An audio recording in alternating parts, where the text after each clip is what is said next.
Trying to start a dropshipping store can be overwhelming. With so many different steps and strategies, it's hard to even know where to start. So in this video, I'm going to share my exact strategy for starting a new dropshipping store from scratch. And in the last couple months, I've built a new store with this strategy, and that store has already done close to $900,000 in sales. So if I had to start over today, this is exactly what I would do. If you're new here, my name's Jordan, and I'm currently documenting the entire process of growing my online business with as much transparency as possible so that I can lead by example and help you start your own online business this year. So if you're interested in starting your own online store and you want to follow my journey, make sure to subscribe for new videos every single Friday. All right, let's get started. Firstly, I want to show you some live results that I'm getting with this exact strategy. So it's around halfway through the day and I've already generated around $3,800 in sales on this store. The profit margin is pretty good as well. I've done almost $1,500 in profit, which is almost a 40% profit margin. And if we take a look at yesterday's stats, you can see I sold around $6,700 and made around $1,800 in profit. I just wanted to prove to you that this is working right now, so you know it's worth your time to watch this whole video. So there are 4 main things that go into building a successful dropshipping store. The first one is your product. The second one is your store. The third is your marketing and how you get customers. And the fourth is running your business and shipping out your orders. Now I'm gonna break down each of these one by one as simple as possible. So let's get started with products. So without a winning product, it's pretty much impossible to have success with dropshipping. Thankfully, there are a ton of products out there that you can sell. Every single week, new winning products pop up, so the opportunities are always fresh. There's really only 3 things that I look for when determining if a product is a winning product. The first thing is if the product has been recently trending on Facebook and Instagram. What I mean by trending is that there is an ad that is getting a ton of views, shares, comments, and likes, and people are going crazy for the product.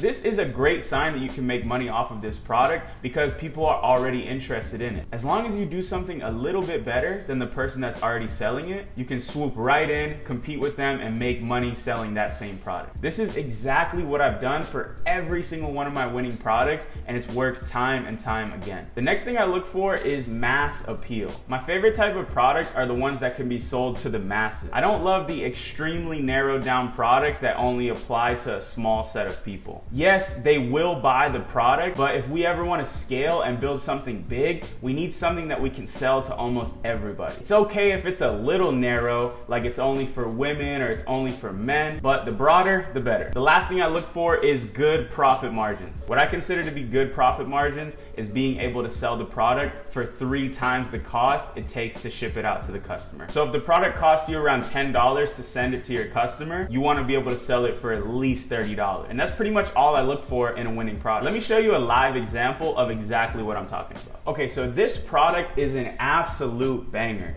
Basically, it is a garden privacy fence that you set up in your backyard. As you can see, this product was launched on March 8th of this year, and they've already got over 70,000 likes on this post. If you check out the comments, people are going crazy for this. They love it, they really enjoy the product, but the people that are selling it aren't doing a good job. And if we look at their video, it's not really that good. And then if we go to their website, it's the same thing. It's really not that good. This product has great profit margins as well. You can see that it costs around $4 on the low end to ship to a customer. And they're selling it for anywhere from $19.99 all the way up to almost $100 per sale. So if you came in and made a slightly better video, a slightly better website, you could clean up off of this product and make a ton of money. So like I said, that product is an absolute banger and a perfect example of a winning product. Now, how do you find these products? The tried and true method that I've been using for years is simply just looking on your Facebook and Instagram feed every single day. You're going to get targeted with ads for dropshipping products eventually. And every time you get targeted with one of these ads,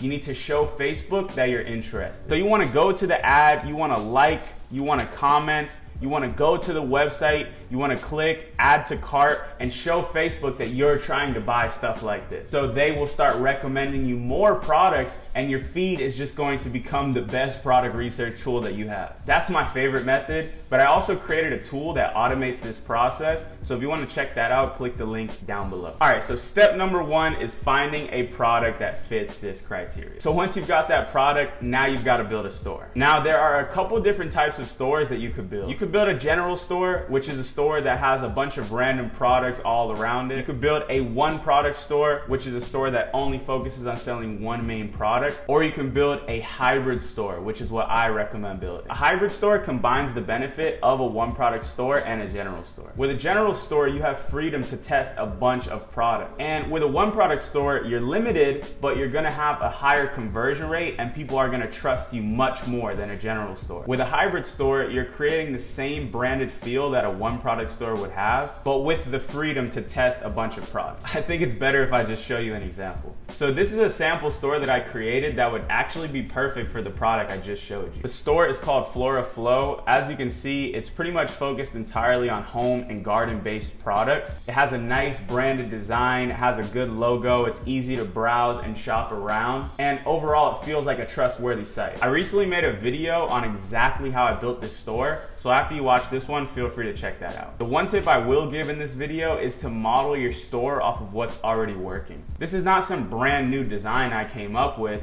I just put my own little twist on what was already working. You don't have to reinvent the wheel, you just have to take what's working and add a little bit of your own sauce to it. So I would advise taking your product, building a store like this, and filling it up with products that are similar to the one you're selling. Here's another really good example of a hybrid store. This one is called Arctic Shirt, and as you can see, they sell a bunch of home decor products as well. They have the moon lamp, this kitchen set, they have bedding, they have all types of products, but the store is really nice, branded, and feels extremely trustworthy. In my opinion, this is the best approach for beginners, so give it a try. Next up, you need to get some traffic and customers to your website. Personally, my favorite method for starting with a new store is Facebook ads. It does cost a little bit of money to run ads on Facebook, so I recommend that you have at least a couple $100s before running ads. But the major benefit of doing it this way is that you can kickstart your business in a snap. Once you have a product and an ad campaign that's working, you can go from making a couple sales a day to making thousands of dollars a day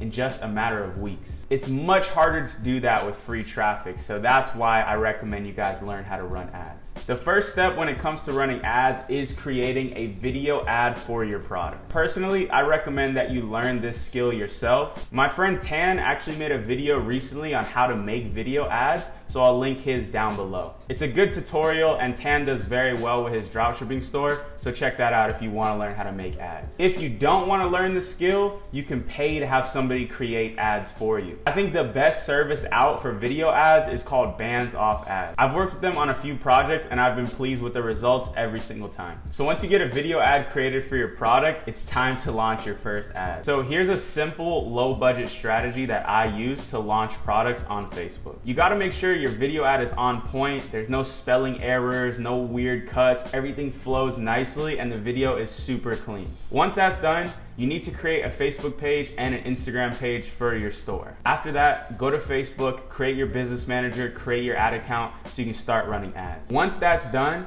you want to create a new campaign with 5 ad sets. Ad sets are basically groups of audiences that you're showing your product to. Now, inside of those ad sets, you want to put 3 to 5 similar interests. So think of 5 groups of people that would be interested in your product. For the privacy fence, I came up with gardening, furniture, plants, DIY, and interior design. So for your first ad set, you want to take the broad interest of gardening and plug that in. Then you want to hit the suggestions tool and click on at least 2 more audiences that are similar to gardening. For the countries, I recommend targeting the big 4 countries, which are the United States, United Kingdom, Canada, and Australia. And I recommend that you set the budget at $10 to $20 a day. The higher the budget, the better, because you're gonna get data much faster. So once you created your ad set, now you have to create your ad. Basically, all you do is upload your video, and then you have to come up with some copy for the post. Copy is just the text that pops up on the post. So if I was gonna launch this product, I would use some ad copy like this. Firstly, you need to come up with some type of hook for your product. In this case, we could say, beautify your yard and create instant privacy in minutes. I also like to put emojis, so we could go in and paste this emoji right here, and now it looks a lot cleaner. Next thing I like to do is put 3 bullet point benefits of the product. So the first benefit would be the beauty that this product is providing. For the second benefit, we could say easy setup in minutes. And for the last benefit, we can say that it's weatherproof to last all year. If you're struggling to come up with these benefits, just look at your competitor's product page. Typically, they're going to put clear benefits on there, and you can take those and mold them in your own way. And then lastly, we give a call to action. So we give them a discount, let them know that we have free shipping, and we send them the link to our website. So after that, you want to duplicate your ad set 4 times, change up the audiences, and your campaign is good to go. You're going to want to let it run for at least 2 days and then analyze the results to see how you did. At this point, one of 2 things is going to happen. Your product is working and you're making consistent sales, or your product completely flopped and no one bought it. In the first scenario, congratulations. You can scale up your Facebook ads, you can order the product, make your own custom video, and start working with an agent to fulfill your products faster. If you guys want a detailed video on Facebook ads and scaling, please let me know. I can make that for you. Now, in the second scenario, if you launched a product and it flops, that's okay too. To be honest with you, as a beginner, that's going to happen. You're not gonna hit a home run on your first product test. I have just never seen it done before. You can expect your first couple of products to flop completely. What you would do then is read your stats and see where you went wrong. If people are clicking on your ad, but they're not buying, your website needs a lot of work. If nobody's clicking on your ads need a lot of work, and vice versa. Once you figure out what you did wrong, you need to improve those areas that you're weak at. Whether that's making your website better or making better video ads or even picking better products, figure out where you can improve and take it from there. I would suggest that after you make those improvements, try to test the product one more time, and if it fails a second time, then move on to another product. You can launch that next product on the same store and just keep repeating the process until you find a winner. So that's a simple breakdown to getting customers with Facebook. There's a lot that goes into running ads, but hopefully that's enough to get you started. And the last step is fulfilling orders and making sure your customers are cool. Fulfilling orders is super easy. You can use an app called Oberlo to fulfill orders with AliExpress directly. There's a ton of videos on how to do that, so we're not gonna get into that today. It's very easy. Also, make sure to check your email every single day when you're getting orders, because your customers are gonna reach out and you don't want to leave them on red. Providing a good experience to your customers is one of the most important things when dropshipping, because the shipping times are kind of long. You have to be there to talk and work with your customers. So that's pretty much my exact strategy for starting a new store from scratch. This is exactly what I did, and from using this strategy, I'm making around 150K a month consistently with a lot of room to grow. Obviously, there is a lot more to running a business like this, but that's why I'm dropping new videos every Friday to hopefully try to cover everything that I can. I've got a bunch more videos on dropshipping, so if you felt like I went through something too fast, there's probably another video on my channel answering your question. I'll also try my best to answer every question down below in the comments, so feel free to chat down there. One last thing to mention, inside of my product research software, there is a full crash course that breaks this whole process down with a lot more detail in a very easy way to understand. It's made for beginners, so if that's you, I recommend you check that out. All right guys, that's all for this video. Thank you so much for watching. I really hope it helped you out. If it did, let me know in the comments down below. Stay tuned for a new video next Friday, and I'll see you guys then. Have a great weekend. Talk to you soon. Peace.